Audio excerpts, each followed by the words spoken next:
You have robbed us already of so much of our life that we can never get back. Johnnie Lee Savory and Robert Wilson spent nearly 40 years in prison collectively for violent crimes they insist they did not commit.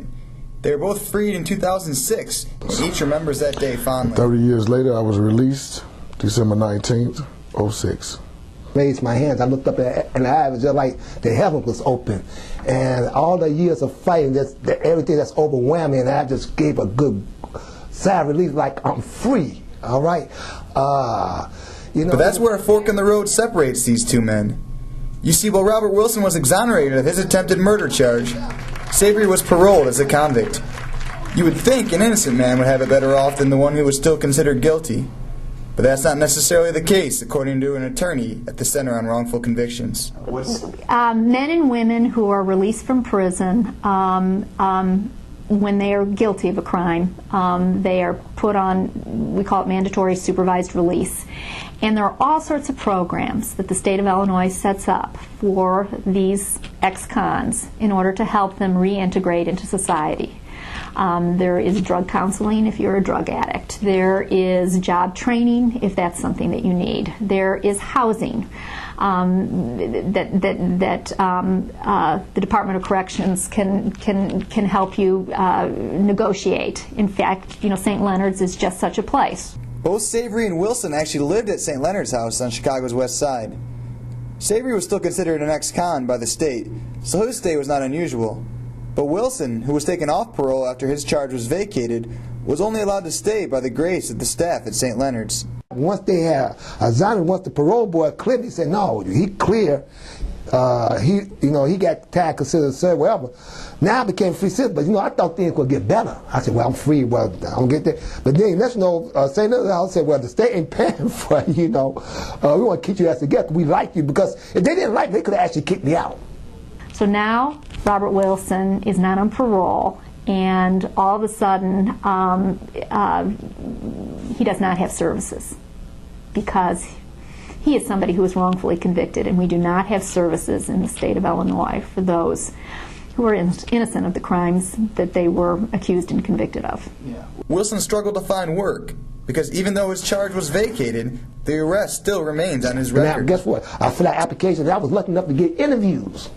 But when I go to the interviews, I've been gone for 10 years, that 10-year long span. A lot of people who were interviewing me used an excuse that a lack of experience. But I was telling them that I did have experience because I was gaining experience in the penitentiary because I was working in the penitentiary. But they didn't look at it that way. He did find a job washing dishes at Jerry's Sandwiches on West Madison Street, but it hasn't been easy. And right now I'm just working 3 days a week. That's why I work. At the least I'm making 35 hours, at the most 42. And like my check this time after tax was only $262. So, it's a struggle. It's a struggle. This is the life not all that atypical of an exoneree. Yet this is what Johnnie Savory is striving for. Savory has thrived as a parolee, graduating from St. Leonard's program, moving on to second stage housing next door at St. Andrew's Court, where he also works as a part-time office assistant. But it is his quest for DNA testing that he is sure will prove his innocence that drives him. Yeah, see, understand something. The truth always opens up doors and opportunities for everyone, not just me. My voice, and I'm just a vehicle that was chosen to be used. I didn't ask for this.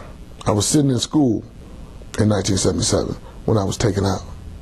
I was at school, and no such thing, wrong place, wrong time, none of that. I have no criminal history, so I guess this was my destiny. It is this remarkable attitude that allows Savory to get over the life that he has missed while serving 30 years in prison and focus on what he can do with his life that remains. I never got to go on my first prom. Never got to go to high school. Does that hurt? Yeah, it hurt. Do I have to be in pain? Of course I do. But I'm alive. They wanted to kill me at 14. They wanted to give me the death penalty. And they wanted to give it to me again at 17. So, unlike many people that's on death row, I made it. Now my job is to see that it doesn't happen to anyone else. And that's it. In a life of real pain, Savory lives by the motto of a fictional character. And it's best said by Morgan Freeman in Shawshank Redemption, if you can remember the movie. Get busy living or get busy dying, because they're the only two choices you have. You know, what does your life mean to you? How much value did you put on it? You know, my life is priceless, so I'm gonna get busy living. For Medill News Service, I'm Rob Runyon.